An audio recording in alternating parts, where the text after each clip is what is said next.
সারাদিনের তৃষ্ণা জুড়ে তোমারই নাম ধরি, ক্ষুধার মাঝে ধৈর্য শেখায় হে রব্বুল আলামিন।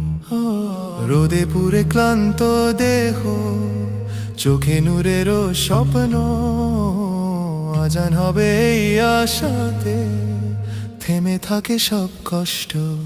ইফতারের সেই ক্ষণে দয়া নেমে আসে, খেজুর আর পানির সাথে রহমত ভাসে। হে আল্লাহ কবুল করো রোজার এই দান, তোমার পথে বাঁচতে চাই যতদিন প্রাণ।